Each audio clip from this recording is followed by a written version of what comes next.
Hello all, welcome back to our channel నేత్ర blogs in Telugu. So ఇవాళ వీడియోలో ఏంటంటే ఇక్కడ చూస్తున్నారు కదండి, కనకాంబరాలు ఎంత హెల్దీగా వచ్చాయో. ఇంత బాగా గుత్తులుగా రావాలంటే నేను ఏం టిప్స్ పాటించాను అనేది అయితే ఈరోజు వీడియోలో అయితే షేర్ చేసుకుంటానండి. ఎప్పుడు కూడా మనకు గార్డెన్లో వెజిటబుల్స్ ప్లాంట్స్ పెంచుకుంటున్నప్పుడు ఖచ్చితంగా ఈ ఫ్లవరింగ్ ప్లాంట్స్ అయితే పెంచుకుంటూ ఉండాలండి. ఎందుకంటే వీటికి వచ్చిన హనీ బీస్ మనకి వెజిటబుల్ ప్లాంట్లకైతే ఫ్లవరింగ్ వచ్చిన ప్రతి పూత కాయగా మారడానికైతే వీటికి వచ్చిన హనీ బీస్ ఇంకా బటర్ఫ్లైస్ అనేది పాలినేషన్ చేసి వెళ్తూ ఉంటాయండి. అలాగే మన గార్డెన్కి ఓన్లీ వెజిటేబుల్స్ ఫ్రూట్సే కాకుండా పూల చెట్లు ఉండడం వల్ల గార్డెన్కే లుక్ అనేది చాలా బాగా ఉంటుందండి. ఇక్కడ చూస్తున్నారు కదండి, మా గార్డెన్లో అయితే ఎంత బాగా ఫ్లవరింగ్ వచ్చిందో. ఇవైతే మనకి గుత్తులుగా పూయడానికైతే సీజన్ వచ్చేసి సమ్మర్ సీజన్లో గుత్తులుగా పూస్తాయండి. కానీ ఈ రైనీ సీజన్లో కూడా చూడండి మన గార్డెన్లో అయితే ఎంత గుత్తులుగా పూస్తున్నాయో. ఎంత బాగా పూయడానికైతే మనము ఎప్పుడూ కూడా లిక్విడ్ ఫెర్టిలైజర్స్ సాలిడ్ ఏదో ఒక విధంగా ఎవ్రీ 15 డేస్కి ఒకసారి అందిస్తూ ఉండాలండి. ఇలా అందిస్తూ ఉంటే కనుక మనకి మంచి ఫ్లవరింగ్ అయితే తీసుకోవచ్చు. ఇక్కడ చూస్తున్నారు కదండి, ఇవైతే మనం అన్నీ కూడా ఫ్లవర్స్ అనేది తెంపుకుందామండి. మన గార్డెన్లో చూస్తున్నారు కదా ఎన్ని రకాల ఫ్లవర్స్ వచ్చాయో. ఇదైతే ఎంత బాగుందో కదా, పింక్ కలర్ అండి. ఇది వచ్చేసి ఆరెంజ్, థిక్ ఆరెంజ్ అండి. ఇది ఎల్లో. ఇది వచ్చేసి మనకు నాటు వెరైటీ ఫ్లవర్స్ అండి. ఇది లైట్ ఆరెంజ్, సౌందర్య కనకాంబరం అయితే అంటారండి. ఇవైతే మనకి స్టెమ్స్ తోటి ప్రొపగేట్ చేసుకోవాలండి. దీనికి మాత్రం సీడ్స్ వస్తాయి. సీడ్స్ ఎలా ఉంటాయో కూడా మీకు చూపిస్తానండి.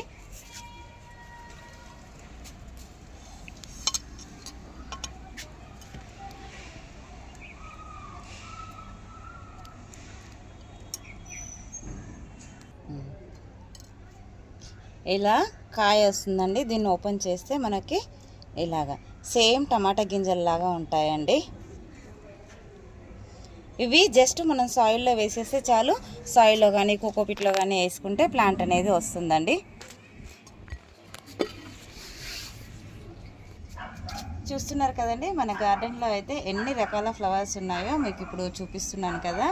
ఇవన్నీ కూడా మనము స్టెమ్తో ఇక్కడ నుంచి ఇక్కడ వరకు అన్నీ కూడా స్టెమ్తో ప్రాపగేట్ చేసుకోవాలండి. వీటికైతే సీడ్స్ రావు. దీనికి నాటు వెరైటీకి మాత్రమే సీడ్స్ వస్తాయండి, మిగతా వేటికి కూడా సీడ్స్ రావు. ఇది చూస్తున్నారు కదా, ఇది ఎల్లో, ఆరెంజ్, పింక్, ఇంకా సౌందర్య కనకాంబరం. వీటికి కూడా మనకి సీడ్స్ అనేవి రావండి. అయితే వీటికైతే వెల్ డ్రైన్ సాయిల్ ఉండాలండి. మనము డైలీ వాటరింగ్ అయితే ఇవ్వాల్సిన అవసరం ఉండదండి. సాయిల్ చెక్ చేసుకొని కొద్దిగా తడి ఉండేటట్టే ఉండాలి, కానీ నీరు అయితే నిల్వ ఉండకూడదు. కొద్దిగా నీరు ఎక్కువ నిల్వ ఉన్నా సరే రూట్ రాట్ అనేది అయితే వస్తుందండి. చెట్టు వేర్లు అనేది కుళ్ళిపోయి చెట్టు చనిపోతూ ఉంటుంది. అలాగే వీటికి ఎప్పటికప్పుడు ప్రూనింగ్ చేసుకుంటూ ఉండాలండి. ప్రూనింగ్ అంటే ఇప్పుడు ఇది ఉంది కదా, దీనికి మనకి సీడ్స్ అనేది జర్మినేట్ అవ్వవు. ఫ్లవర్ పూసిన తర్వాత ఇది ఉంది కదండి,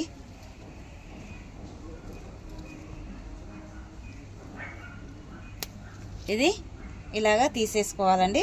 ఇది తీసేసుకుంటే ఏమవుతుందంటే ఇక్కడ నుంచి కొత్త స్టెమ్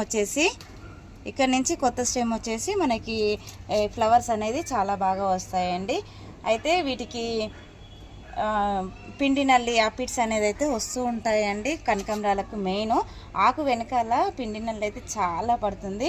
అలా అయినప్పుడు మాత్రము 1-2 ఆకులు ఉంటే అవి తీసేసుకొని నీమ్ ఆయిల్ స్ప్రే చేసుకుంటే బెటర్ అండి. ఎక్కువగా ఉన్నా సరే ఏదైతే డిసీజ్కు గురవుతుందో ఆ ఆకులు మొత్తం కూడా రిమూవ్ చేసుకోవాలండి ఖచ్చితంగా. లేకపోతే ప్లాంట్ మొత్తం కూడా మనకి చనిపోయే ఛాన్స్ అయితే ఉంటుంది. అయితే వీటికైతే మనము వీక్లీ వన్స్ లేదంటే 10 డేస్కి ఒకసారి అయితే ఏదో ఒక ఫెర్టిలైజర్ అయితే ఇస్తూ ఉండాలండి. అంటే ఒక వీకు మనము బనానా ఫెర్టిలైజర్ అంటే ఫర్మెంటెడ్ బనానా ఫెర్టిలైజర్ ఇచ్చామనుకో, ఒక వీక్ వచ్చేసి మనము మస్టర్డ్ కేక్ ఫెర్టిలైజర్ ఇచ్చుకోవాలండి. ఇక్కడ చూస్తున్నారు కదండి ఎంత బాగా ఫ్లవరింగ్ వచ్చిందో.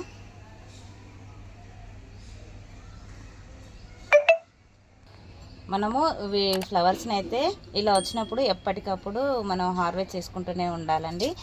ఫ్లవర్ తెంపుకోకుంటే మనకి 2 డేస్కి ఒకసారి ఫ్లవరింగ్ వస్తూనే ఉంటుందండి. 2 డేస్కి ఒకసారి తెంపుకుంటూ ఉండాలి, లేదంటే చెట్టు మీదనే మనకి ఎండిపోయి రాలిపోతూ ఉంటాయి ఫ్లవర్స్ అయితే.